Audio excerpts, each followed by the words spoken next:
بعد سبحانك لا علم لنا إلا ما علمتنا إنك أنت العليم الحكيم رب اشرح لي صدري ويسر لي أمري واحلل عقدة من لساني يفقهوا قولي اللهم لا سهل إلا ما جعلته سهلا وأنت تجعل الحزن إذا شئت سهلا اللهم إن هذا إقبال نهارك وإدبار ليلك وأصوات دعاتك فاغفر لنا اللهم إنا نعوذ بك من الهم والحزن ونعوذ بك من العجز والكسل ونعوذ بك من الجبن والبخل ونعوذ بك من غلبة الدين وقهر الرجال اللهم عافنا في بدننا اللهم عافنا في سمعنا اللهم عافنا في بصرنا amin amin ya rabbal alamin. Baik, perempuan sekalian, muslimat rahimakumullah. Sama-sama kita merafakkan rasa kesyukuran kita kepada Allah Subhanahu Wa Taala di pagi yang mulia ini, di hari Jumaat Sayyidul Ayyam. Allah masih lagi mempertemukan kita dalam keadaan sihat walafiat dalam majlis ilmu yang sama-sama insya-Allah kita akan mendengarkan doa-doa, zikir-zikir dan amalan-amalan yang Nabi serta sahabat-sahabatnya biasa buat dalam satu buku yang dikarang oleh Al-Imam An-Nawawi. Dikumpulkan hadis-hadis dan amalan-amalan Nabi tersebut dalam buku ini, dan insya-Allah seperti yang disebutkan tadi kita akan sambung semula berkaitan dengan zikir-zikir dalam solat jenazah. Sebelum ini, minggu lepas alhamdulillah kita telah bincangkan berkaitan dengan adab ketika memandikan jenazah, adab-adab, amalan-amalan ketika mendengar kematian, khabar kematian, dan juga hukum hakam berkaitan dengan meratapi mayit atau bila ada berlaku kematian apa sepatutnya kita buat. Dan Nabi SAW menerusi hadis-hadis sahih yang kita baca telah memberikan panduan bagaimana kita sebagai seorang muslim apabila berlaku ini perlu mengikut petunjuk dan amalan seperti mana yang dicontohkan oleh Nabi SAW. Jadi pada hari ini insya-Allah kita akan sambung berkaitan dengan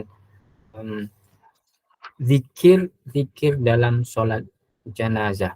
Sebelum itu puan-puan sekalian, berkaitan dengan zikir-zikir ini, jadi zikir-zikir ini bermaksud juga doa. Jadi kalau kita rujuk semula berkaitan dengan maksud solat itu sendiri, jadi kita akan membincangkan berkaitan dengan solat jenazah. Jadi selepas kita mengetahui adab ataupun hukum hakam berkaitan dengan kematian, kemudian memandikan jenazah, mengkafankan dan sebagainya, sampailah kita kepada mensolatkan jenazah tersebut.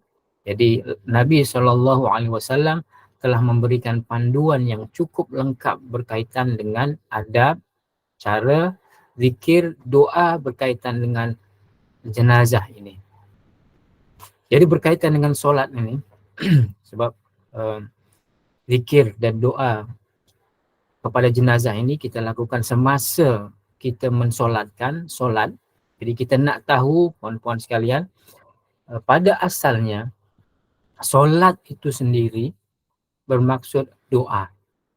Jadi dalam segi bahasa, bila kita dengar perkataan solat, solat itu dari segi bahasa bermaksud doa, lantunan doa, ucapan doa.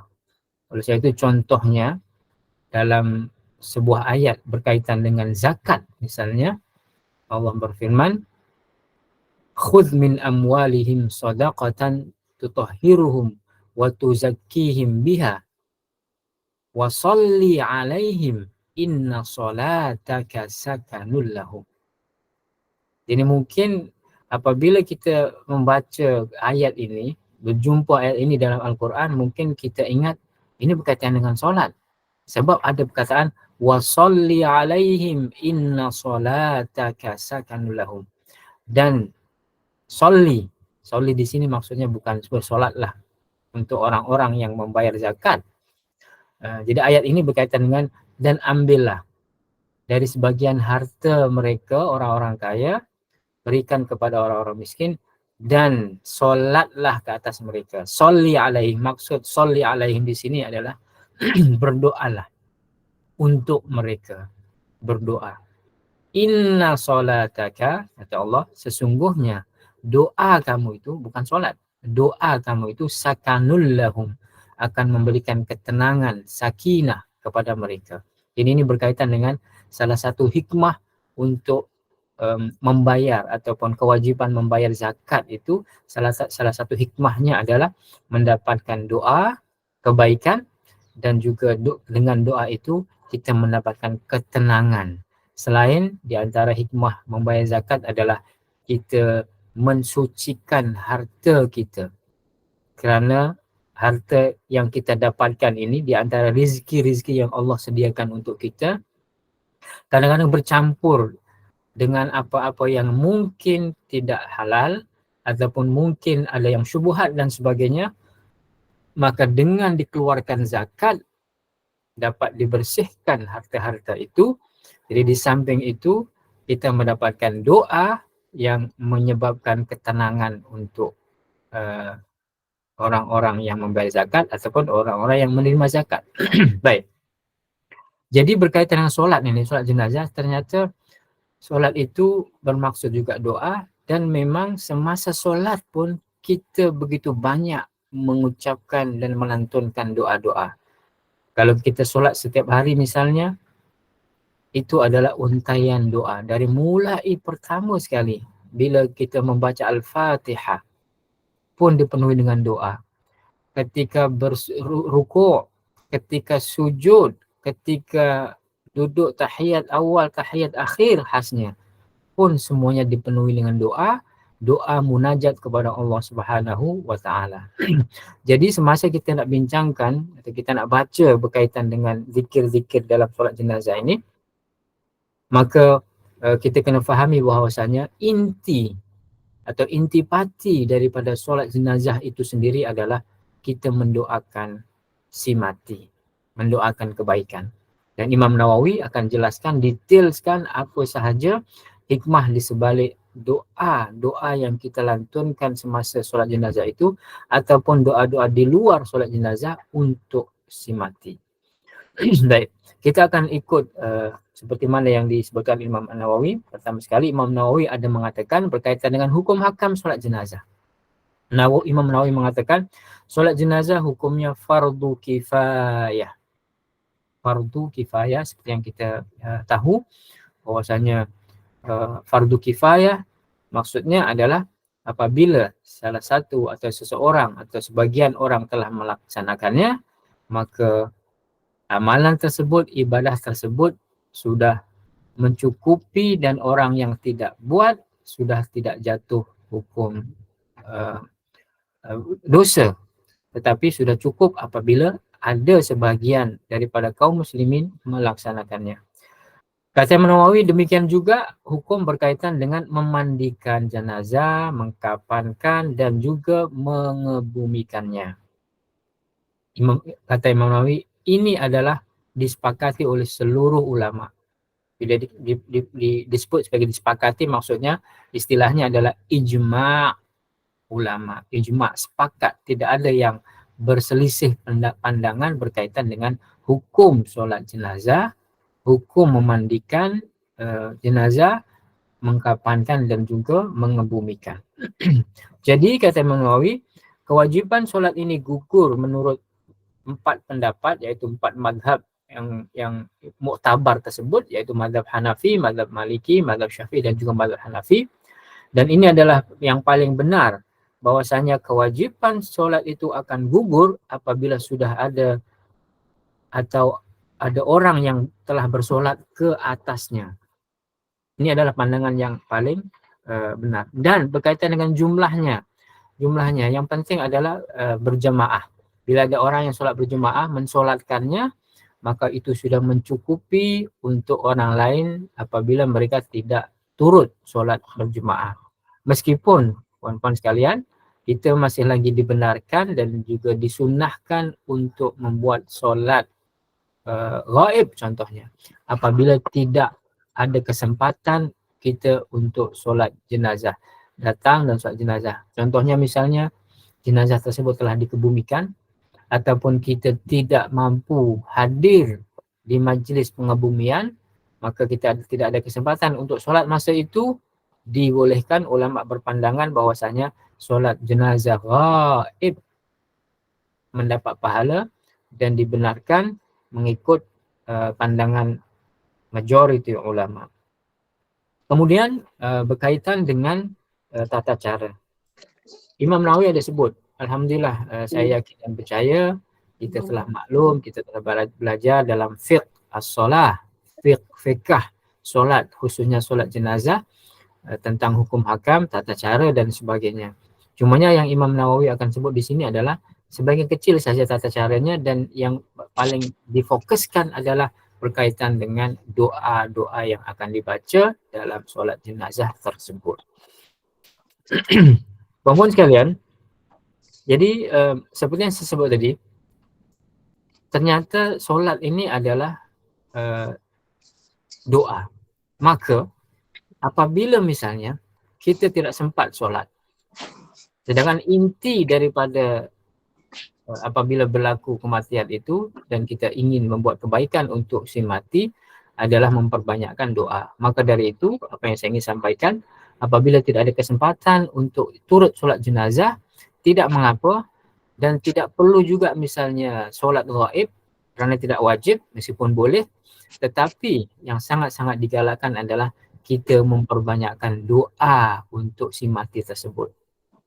Bukan hanya cukup dengan mengatakan innalillahi wa inna ilaihi raji'un, tetapi doalah sebanyak-banyaknya, doa untuk kebaikan. Dan kenapa demikian? Imam Nawawi ada sebut dalam buku ini bahwasanya doa itu akan sampai kepada si mati.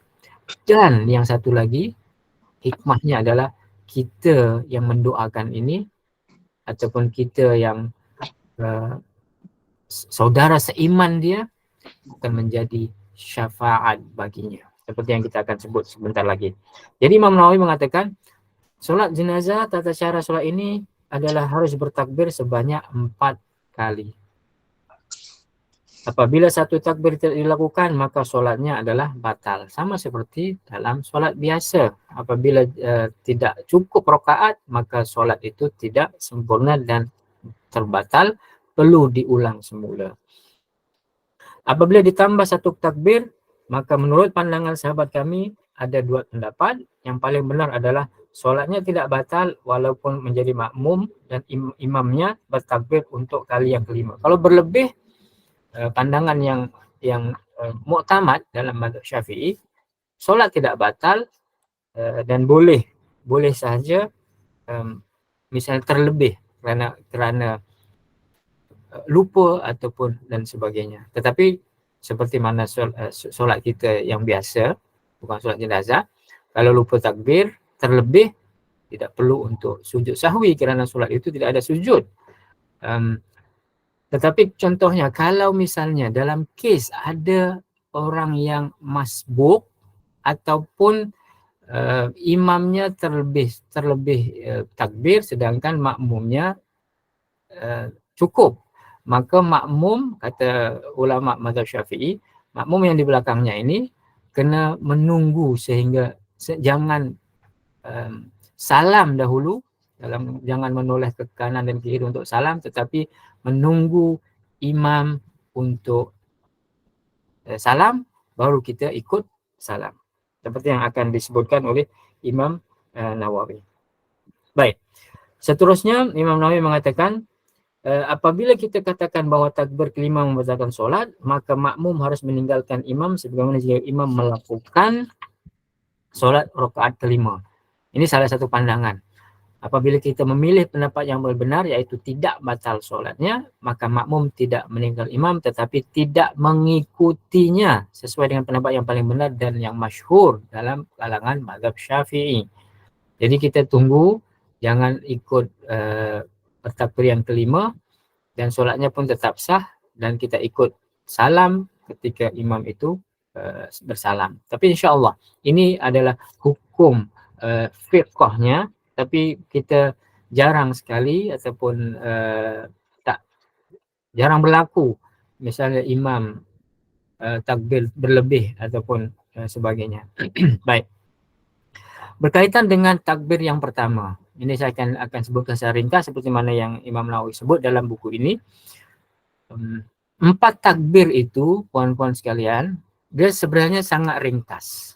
Solat jenazah ini sangat senang dan ringkas, dan juga ianya adalah mengandungi doa-doa saja selain Al-Fatihah yang pertama sekali. Jadi yang pertama dalam mazhab Syafi'i ataupun jumhurul ulama bahwasanya zikir yang pertama selepas takbiratul ihram, takbir itu yaitu membaca surah Al-Fatihah. Cumanya ada beberapa pandangan berkaitan dengan adakah wajib atau perlu membaca doa istiftah ataupun tidak. Pandangan yang rajih ataupun yang kuat dalam mazhab Asy-Syafi'i adalah bukan doa istiftah, tetapi yang disunnahkan adalah sekadar ta'awudz, yaitu membaca a'udzubillahi minasyaitonirrajim, barulah baca surah Al-Fatihah tanpa membaca doa iftitah. Jadi cukup. Sebab kadang-kadang solat jenazah ini tidak panjang. Kalau kita membaca doa iftitah seperti solat bukan solat jenazah, mungkin akan lambat dan sebagainya.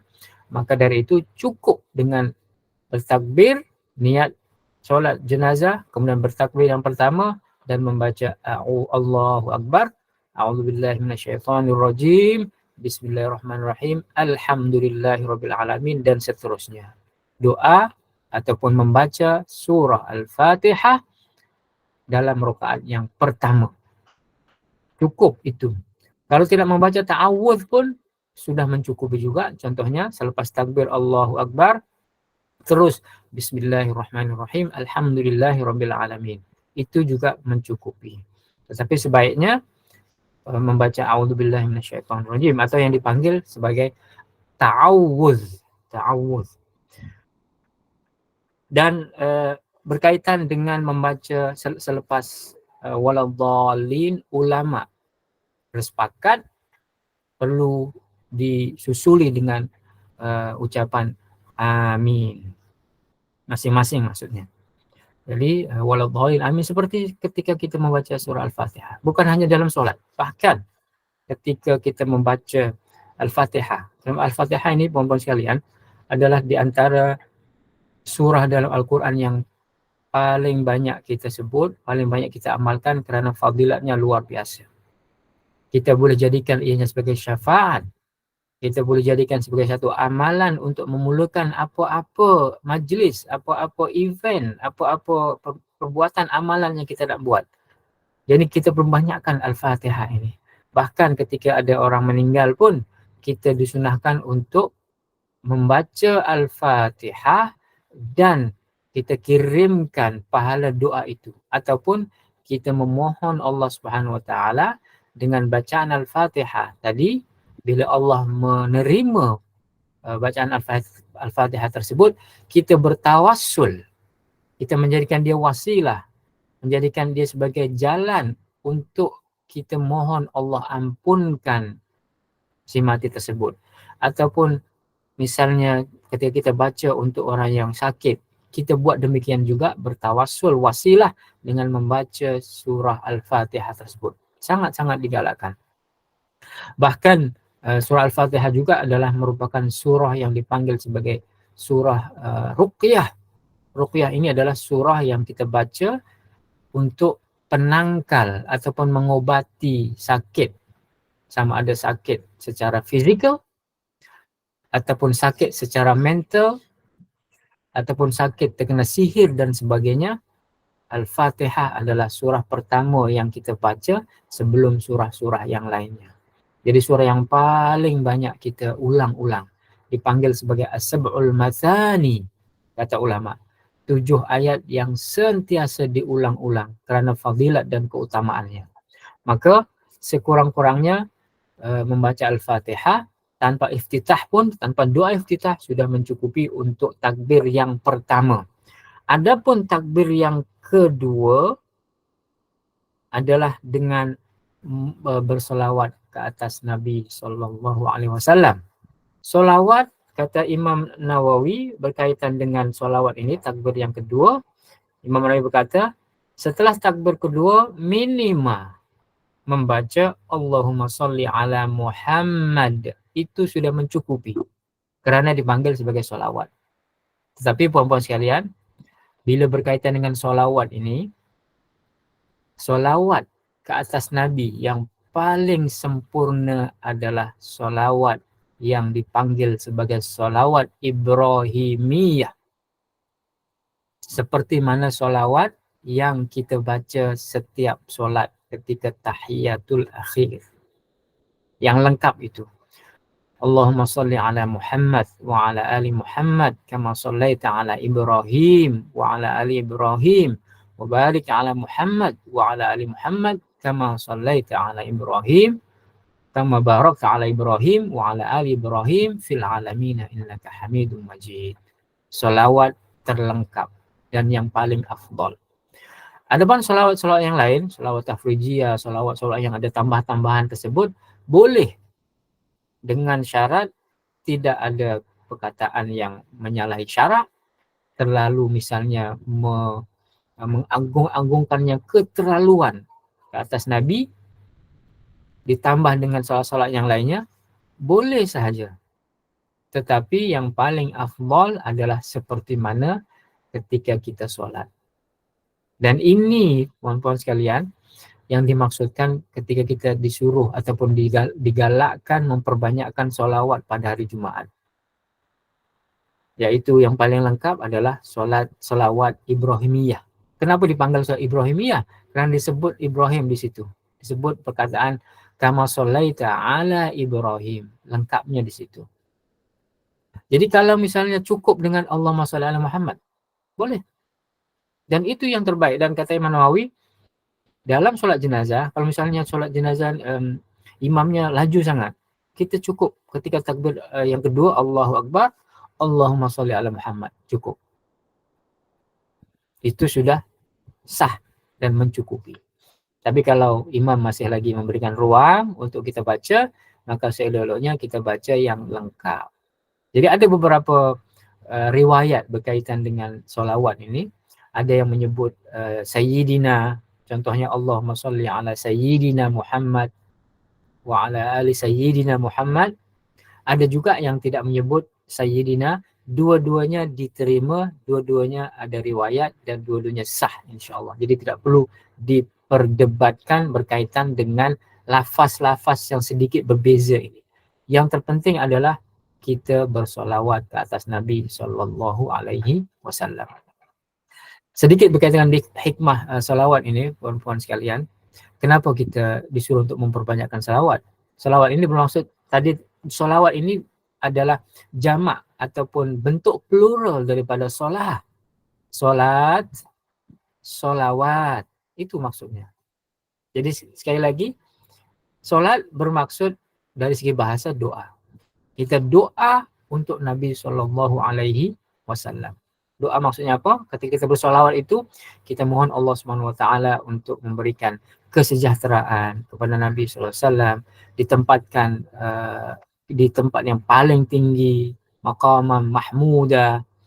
Jadi ini, kenapa solawat? Kenapa kita berdoa kepada untuk Nabi SAW meskipun Nabi sudah cukup kerana dijanjikan Allah SWT diampunkan segala dosa, dimaksum atau dilindungi Allah dari berbuat kesalahan. Tetapi kenapa kita tetap bersolawat? Kerana itu adalah perintah. Allah perintahkan. Ya alladzina amanu sallu alaihi wasallimu taslima. Dan bersolawatlah kepada mereka dengan selawat yang banyak. Hikmahnya, puan-puan sekalian,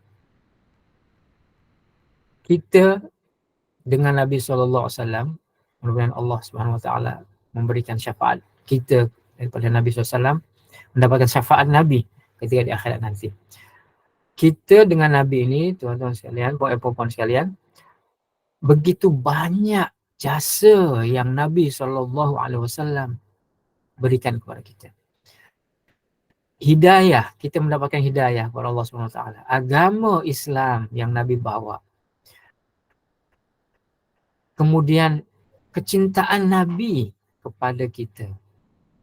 Nabi nakkan semua umatnya masuk syurga bersama Nabi, mendapatkan syafaat semuanya. Dan Nabi telah memohon Allah Subhanahu Wa Taala di akhirat nanti bahwasanya umat yang akan memasuki syurga yang pertama sekali adalah umat Nabi Muhammad SAW. Kita semuanya diberikan privilege, diberikan keistimewaan yang Nabi mohon Allah SWT untuk menjadikan umat Islam, umat Nabi Muhammad sebagai umat yang pertama sekali yang akan memasuki syurga, meskipun umat Nabi Muhammad adalah umat yang datang terakhir, datang selepas umat-umat yang lain. Ini keistimewaan yang kita dapat berkat syafaat, berkat doa dan permohonan Nabi SAW kepada Allah Subhanahu Wa Taala. Kebaikan Nabi SAW kepada kita tak terbatas, tidak terhingga. Kita tak mungkin untuk membalasnya. Jadi adab apabila ada orang yang telah berbuat baik kepada kita, berbuat sangat baik kepada kita, tetapi kita tak mampu untuk membalas kerana kita tahu bagaimana kita nak membalas kebaikan Nabi, fadilat yang Nabi berikan kepada kita, tak mungkin kita balas. Maka sama seperti adab ketika ada orang yang memberikan kebaikan kepada kita dan kita tak mampu untuk membalas kebaikan itu, maka cara satu-satunya yang boleh membalas kebaikan orang itu adalah dengan mendoakan, dengan memperbanyakkan doa bagi dia. Itu adalah apa yang kita boleh buat dan yang kita mampu buat. Kerana dari segi material, contohnya apabila orang itu banyak membantu kita, membantu dalam kehidupan kita, membantu dalam kejayaan kita, macam mana nak balas? Nak bagi duit tak boleh, nak bagi harta tak boleh, nak bagi apa-apa tak boleh. Maka puan-puan sekalian, cara satu-satunya, dan ini adalah seperti mana yang diajarkan Nabi, dengan kita berselawat. Selawat maksudnya berdoa kepada dia, kepada orang tersebut. Untuk hak Nabi, kita berselawat ke atas Nabi, memperbanyakkan selawat. Itulah tanda balasan kita kepada kebaikan yang kita dapat daripada Nabi SAW yang kita tak mampu untuk balas. Kita mendoakan, sentiasa berselawat. Jadi doa kepada Muhammad ini kita panggil sebagai salawat. Untuk orang lain, untuk manusia yang sama dengan kita, dengan memperbanyakkan doa bagi dia. Ini puan-puan hikmah daripada salawat tersebut. Jadi dalam rakaat yang kedua ini disunnahkan dengan membaca salawat ke atas Nabi SAW, sama ada yang minima sahaja dengan menyebutkan Allahumma salli ala Muhammad ataupun salawat yang lengkap itu. Sama-sama kita insya-Allah kita upgrade lagi salawat kita setiap hari Jumaat tersebut atau di sepanjang masa dengan memperbanyakkan salawat, iaitu salawat yang paling lengkap yang kita panggil sebagai salawat Ibrahimiyah. Dan saya yakin dan percaya ini semuanya boleh kita amalkan kerana memang setiap kali kita baca dalam solat kita. Puan-puan sekalian, seterusnya takbir yang ketiga pula, kata Imam Nawawi, setelah takbir yang ketiga, wajib berdoa untuk jenazah, minima kata-kata yang termasuk dalam kategori doa seperti semoga Allah merahmatinya. Dalam bahasa Arab, Allahummarhamhu. Kalau itu sahaja yang dibaca, sudah mencukupi. Maksudnya kita mohon rahmat. Untuk solat ini, puan-puan sekalian, berkaitan dengan doa. Dengan bahasa apa? doa yang terbaik itu. Tentu saja kita tahu bahwasanya doa yang terbaik adalah yang pertama yang diambil daripada Al-Quran dan Sunnah ataupun yang diajarkan oleh Nabi Shallallahu Alaihi Wasallam, tentu saja dalam bahasa Arab. Itu doa yang sempurna. Dan dalam sholat, ulama ada mengatakan, bahkan ini hampir disepakati oleh semua ulama, dalam sholat kita yang 5 waktu itu ataupun sholat-sholat yang lainnya, sholat sunat dan sebagainya, bahkan sholat jenazah, sebab dinamakan sholat juga, hanya doa-doa yang dalam bahasa Arab saja yang dibenarkan dan tidak dibenarkan doa dalam bahasa selain bahasa Arab. Dan yang paling terbaik adalah doa-doa yang diambil daripada Al-Quran ataupun hadis yang kita panggil sebagai doa-doa yang warid. Warid ini maksudnya yang datang dan diambil daripada Nabi SAW. Kan dalam puan-puan sekalian, dalam solat itu Nabi ada mengatakan bahwasanya kita ketika sujud dalam solat itu, itulah tempat dan waktu di mana kita berada yang paling dekat dengan Allah Subhanahu wa taala. Maka kata Nabi, perbanyakkanlah kalian doa. Jadi doa ini puan-puan sekalian, yang paling mujarab, yang paling mustajab, yang paling afdal di antaranya adalah doa ketika kita solat dalam kita sujud. Dalam sujud kita itu kita disunnahkan, digalakkan untuk memperbanyakkan doa. Kata Nabi, aqrabu ma yakunu bihil abdu wa huwa sajid fa aktsiru fihi minad du'a. Seorang hamba berada sangat dekat dengan Allah Subhanahu wa taala adalah ketika dia sujud, maka perbanyakkanlah doa. Bukan berarti doa selepas solat tidak digalakkan, tetap digalakkan dan baik. Cumanya kita perlu tahu bahwasanya ternyata ada tempat-tempat dan waktu-waktu yang Nabi suruh kita, Nabi galakkan kita untuk doa. Salah satunya adalah ketika sujud dan juga sebelum salam, yaitu selepas tahiyatul akhir. Selepas kita membaca innaka fil alamina innaka hamidum majid, ketika menunggu imam salam, disitulah juga Nabi menyebut untuk membanyakkan doa sebelum salam. Dan doa-doa ini yang dimaksudkan adalah doa-doa yang berbahasa Arab, sama ada dalam Al-Quran, kan banyak dalam Quran banyak doa disebut, ataupun dalam hadis.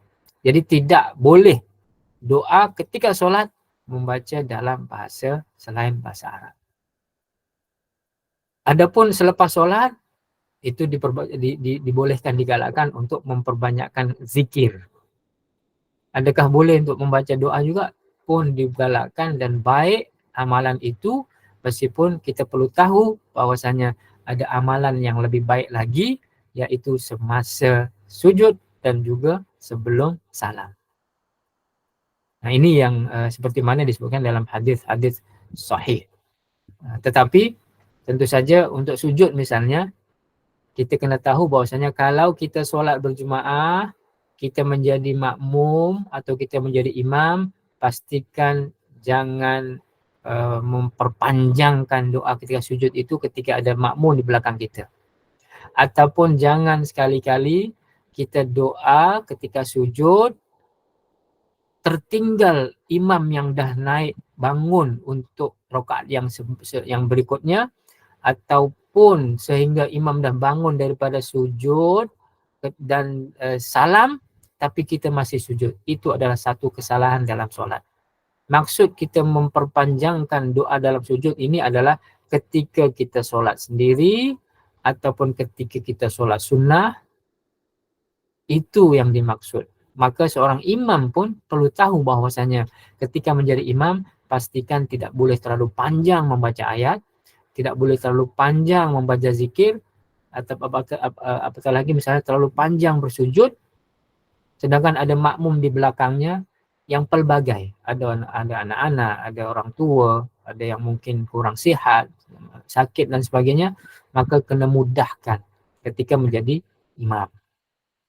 Maka yang disunnahkan di sini adalah yang dimaksudkan memperbanyakkan doa adalah doa ketika sujud, solat sendiri ataupun solat sunnah, solat sunat sendiri.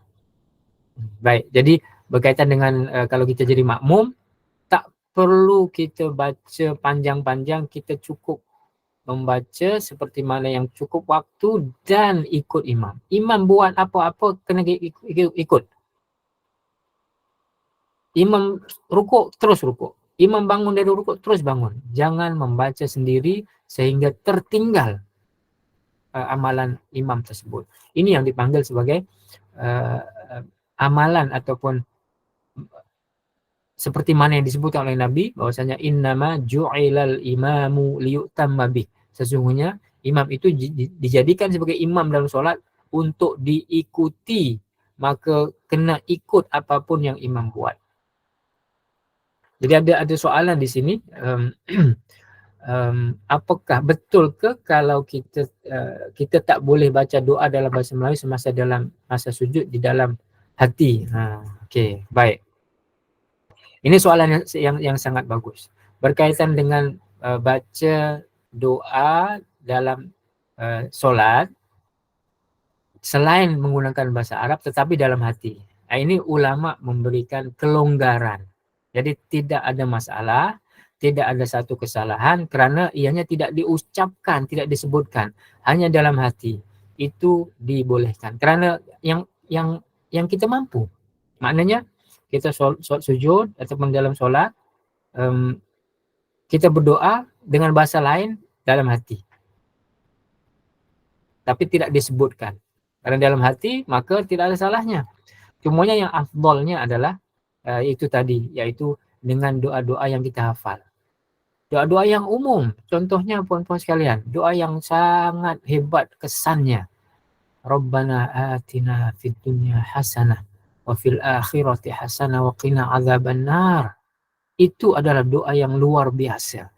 Doa yang kita minta semua kebaikan, minta kemudahan, minta rezeki yang berkat, minta kesehatan. Ada semua dalam doa itu.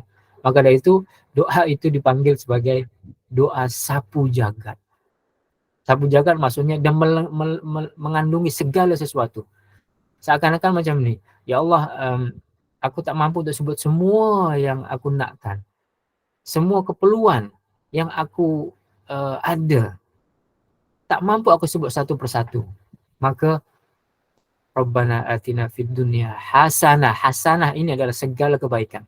Segala kebaikan ini maksudnya kebaikan dunia dan akhirat. Kebaikan berkaitan dengan kesehatan, dengan harta, dengan apapun. Hasanah fid dunya. Wa fil akhirati hasanah. Dan kebaikan akhirat. Kebaikan akhirat. Hasanah ini pun meliputi segala sesuatu kebaikan untuk di akhirat. Dimudahkan dari azab kubur. Dimudahkan di padang mahsyar, dimudahkan hisab, dimudahkan ditimbang amalan dan dimudahkan memasuki syurga, masuk dalam hasanah tadi. Jadi itu, maka kita perbanyakkan doa-doa yang kita hafal. Allahumma inna ala zikrika wa syukrika wa husni ibadati. Allahumma afini fi badani, Allahumma afini fi sami. Doa-doa pagi dan petang yang biasa kita buat. Kita sebut, kita baca semasa solat. Itu yang digalakkan. Meskipun boleh sahaja kalau kita berdoa di dalam hati, jangan lafazkan ketika solat, di dalam solat kita. Baik. Kemudian ada soalan lagi, kesimpulannya imam bertakbir 5 kali. Apa pilihan terbaik yang patut dibuat oleh makmum? Pilihan terbaik adalah kita menunggu ketika, jadi ini soalan ini berkaitan dengan makmum solat imam solat jenazah, dia terlebih takbir. Maka kita apabila kita yakin yang kita tahu ini adalah yang keempat, dan ketika tiba-tiba ketika kita dah bersedia untuk salam, imam pun bertakbir 1 kali lagi. Allahu Akbar. Kita tak perlu ikut.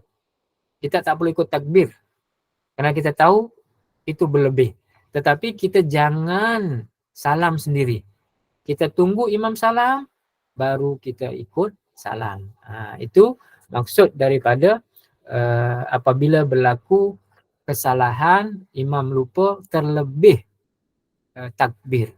Jadi kita cukup menunggu sambil kita baca doa kepada si mati, itu sangat-sangat digalakkan. Baik, terima kasih di atas soalan-soalan tersebut. Nanti kalau ada soalan yang tak sempat saya baca, boleh dibaca semula. Baik, berkaitan dengan zikir ataupun bacaan doa selepas takbir yang ketiga adalah doa untuk si mati, dan Imam Nawawi ada menyebutkan berkaitan dengan takbir selepas itu. Sebelum kita masuk pada takbir yang keempat, karena takbir yang keempat ini ulama berbeza pendapat.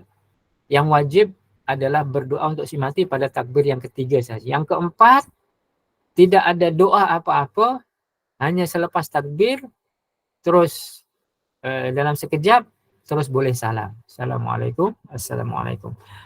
Ada pendapat yang lainnya dalam mazhab Syafi'i yang mengatakan disunahkan untuk membaca doa-doa yang berikut. Doa-doa untuk si mati dan juga untuk orang-orang yang masih lagi hidup, doa untuk kita juga. Maka dari itu banyak versi-versi doa khasnya berkaitan dengan doa selepas takbir yang keempat. Jadi kalau kita tengok di sini,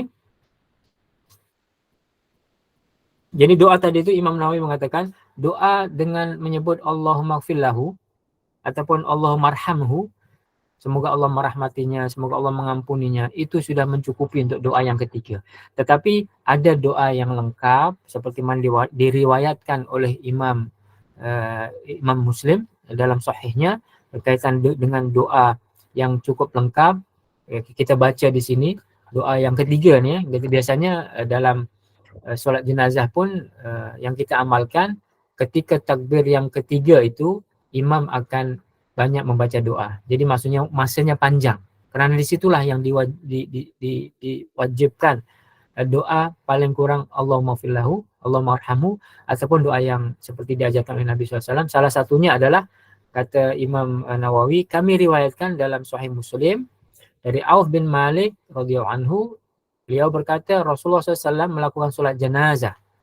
Doa yang aku hafal daripada baginda, kata Auf bin Malik, yaitu bacaan Allahumma gfir lahu warhamhu wa'afihi wa'afu anhu wa akrim nuzulahu wa wasi' mudkhalahu wasilhu bil ma'i wal thalji wal barad wa naqqihi min khataya kama yunaqqa thawbul abyadu min ad-danas wa abdilhu daran khairan min darihi wa ahlan khairan min ahlihi wa zawjan khairan min zawjihi wa adkhilhu al-jannata wa'idhu min adzabil qabri wa min adzabin nar. Ini yang sepatutnya kita baca untuk takbir yang ketiga. Kalau dihafal semuanya alhamdulillah lengkap, kerana permohonan doa berkaitan dengan yang pertama, semoga ya Allah ampunilah dia, istighfar untuk dia, sayangilah dia, maksudnya rahmati dia, kita mohon rahmat untuk si mati, selamatkan dia ataupun berikan keafiatan, selamat di kubur dan juga di akhirat nanti, ampuni dia, muliakan tempatnya, luaskan tempat masuknya, mandikan dia dengan air salji dan embun, bersihkan dirinya seperti mana engkau bersihkan, seperti mana baju putih yang dibersihkan dari kotoran. Maksudnya kita mohon supaya dosa-dosanya dihilangkan, dia dibersihkan dirinya dari segala kesalahan seperti mana baju putih yang dicuci sehingga bersih menjadi putih semula. Kemudian doa gantikan dia rumah yang lebih baik dari rumahnya, keluarga yang lebih baik dari keluarganya, pasangan yang lebih baik dari pasangannya. Masukkan dia ke dalam syurgamu ya Allah dan lindungi dia dari siksa kubur dan juga siksa api neraka. Lengkap di sini. Tapi kalau misalnya hanya sampai Allahumma gfir lahu warhamhu wa'afi wa'fu anhu, itu pun sudah mencukupi. Okay. Yang terpenting adalah doa untuk kebaikan bagi si mati tersebut. Dan banyak lagi versi, contohnya yang diriwayatkan dalam Sunan Abu Dawud misalnya. Doa-doa ini jadi poin-poin sekalian, kita boleh rujuk ketika nak misalnya cuba untuk menghafalkan doa yang lengkap, yang panjang, kita boleh rujuk buku ini dan ambil yang diriwayatkan dalam Sahih Muslim ini yang kita baca tadi, iaitu Allahumma fil warhamhu, sehingga wa a'idhu min 'adzabil qabri wa 'adzabin nar. Kalau misalnya puan-puan ada baca selain ini tetapi mengandungi lafaz-lafaz yang hampir mirip ataupun yang sama makna, tidak ada masalah, boleh diteruskan. Jadi ini yang digalakkan untuk kita baca ketika selepas takbir yang ketiga. Yang takbir yang keempat, yang keempat ini kita bebas memilih. Sama ada kita baca misalnya doa-doa lain yang untuk memberikan keampunan bagi dia, ataupun kita misalnya baca semula. Kerana misalnya ketika sepatutnya doa pendek, tiba-tiba misalnya imam yang mengimamkan kita solat jenazah, ternyata rakaat yang keempat itu agak panjang. Jadi daripada kita berhenti diam, kita boleh baca semula Allahumma ighfirlahu warhamhu, Allahumma ighfirlahu warhamhu. Dan doa-doa yang untuk kebaikan dia, Allah mengampuni dia, dan juga doa-doa yang lain seperti yang disebut oleh Imam Nawawi juga, riwayat para sahabat. Contohnya adalah doa Allahumma la tahrimna ajrahu wa la taftinna ba'dahu waghfir lana walahu. Ini pada muka surat yang ke-302. 302 kata Imam Nawawi, setelah takbir keempat disepakati oleh ulama tidak diwajibkan untuk doa ataupun zikir sama sekali. Imam Nawawi sebut. Namun kata Imam Nawawi, disunatkan untuk mengucapkan doa seperti mana yang disebut oleh Imam Syafi'i. Ini adalah amalan ataupun doa Imam Asy-Syafi'i, rakaat ataupun takbir yang keempat itu membaca doa-doa yang baik-baik. Kalau doa Imam Syafi'i dalam muka surat 300, Imam Syafi'i ada baca Allahumma inna fulan ibn fulan fi zimmatika. Kita sebutlah nama dia.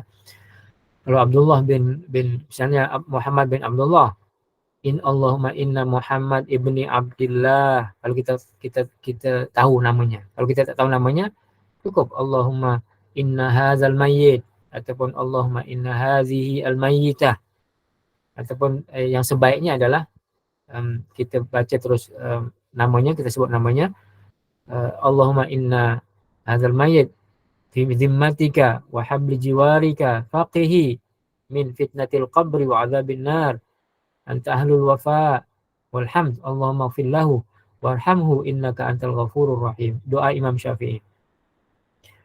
Dan doa Imam Syafi'i yang lainnya adalah Allahumma hadza 'abduk wa ibnu 'abdik kharaja min ruhid dunya wa sa'atiha wa mahbubuhu wa ahibba'uhu fiha ila zulmatil qabri wa ma huwa laqih. Ana yashhadu an la ilaha illa anna Muhammadan abduka wa rasuluk Allah wa anta a'lamu bihi. Allahumma innahu nazala bika wa anta khairu manzulin bih wa asbaha faqiran ila rahmatika wa anta ghaniyun an 'adzabih wa qad ji'naka raghibina ilaika syufa'a lahu, dan seterusnya. Jadi ini panjang bacaannya. Apa-apa bacaan doa yang berkaitan dengan doa rahmat, doa maghfirah untuk si mayit dibenarkan. Dalam doa Imam Syafi'i disebutkan inna raghibin ji'naka raghibina ilaika syufa'a lahu. Jadi puan mas sekalian, sebelum kita tutup, ketika kita berdoa untuk si mayit ini, seperti yang saya sebut di awal tadi, ternyata kita ini berharap, kita berdoa bahwasanya kita meminta Allah SWT, mudah-mudahan kita boleh jadi syafaat kepada saudara kita yang meninggal tadi itu. Maknanya apa, puan-puan sekalian? Kita sebagai seorang muslim bersaudara seiman, jadi kita ini kaum muslimin, satu iman, satu saudara, saling mendoakan dan saling boleh menjadi syafaat bagi yang lainnya. Maka dari itu, itulah pentingnya contohnya kita berbaik dengan jiran, dengan kawan. kita solat jemaah, kita satu hati dengan jemaah surau, jemaah masjid. Sebab mereka adalah boleh menjadi syafaat kita.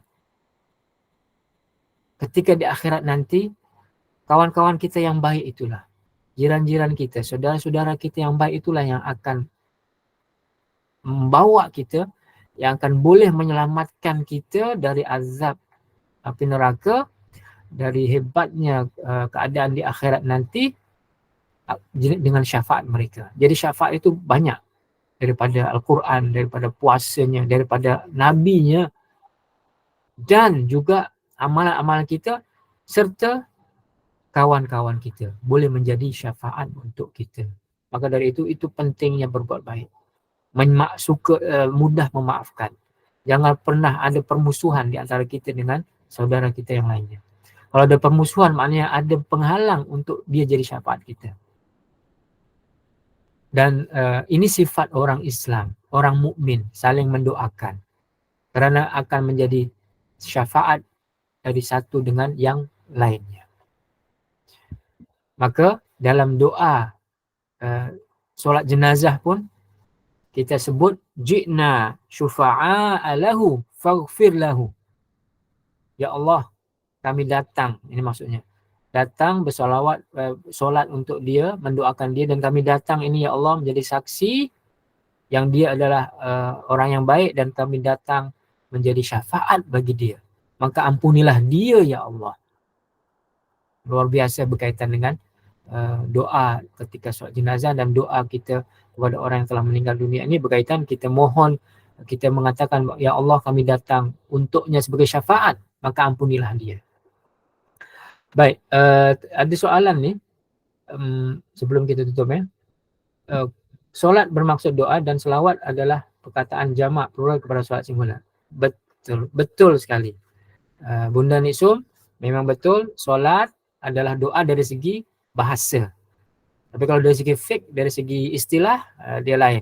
Solat dari segi fiqh adalah amalan yang dimulakan dengan takbir, kemudian amalan-amalan solat dan diakhiri dengan taslim, salam.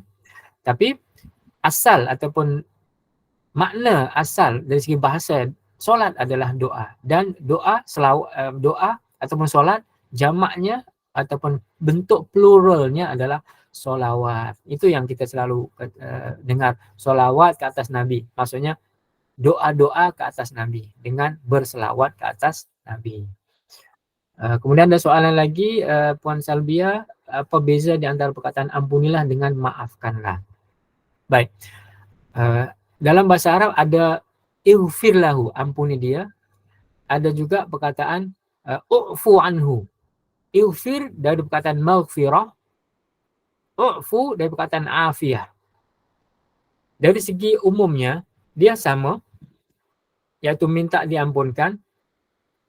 Tapi apa bezanya? Kalau maghfirah adalah khas berkaitan dengan mengampuni dosa dan kesalahan. Contohnya kalau ada orang berdoa, kita misalnya kita bermaksiat, kita berdosa kepada Allah SWT, maka yang pertama sekali kita minta ampun, yaitu dengan istighfar dahulu. Jadi istighfar ini khas untuk menghilangkan ataupun membersihkan kita dari dosa-dosa yang kita buat. Tetapi afiyah ataupun u'fu anhu, maafkan, dia lebih lagi. Maknanya maafkan ini mengandungi memohon untuk diampunkan dosa, dan selain itu kita mohon keafiatan. Oleh sebab itu u'fu ini, u'fu anni itu diambil dari perkataan afiyah. Afiyah itu adalah kebaikan, keselamatan, dilindungi dari segala keburukan. Jadi lebih lagi. Maknanya levelnya itu tinggi. Maka kita disunahkan untuk dua-dua sekali kita mohon. Istighfar, Allahumma ighfir lana. Kemudian afiyah, Allahumma afina. Allah u'fu anna. U'fu anna. Jadi u'fu itu lebih panjang, lebih luas lagi. Lebih luas. Tapi seperti yang saya sebut tadi, kedua-duanya perlu disandingkan dan perlu kita baca kedua-duanya supaya lengkap. lengkap. Kerana kedua-duanya pun mengandungi makna pengampunan dan mohon kebaikan. Itu beza di antara perkataan ampunilah dan maafkanlah. Jadi yang maafkan itu perkataan dari ufu anni. Seperti yang kita baca setiap bulan Ramadan kan. Allahumma innaka afuwun karim, tuhibbul afwa fa'fu anni. Itu lebih daripada istighfar.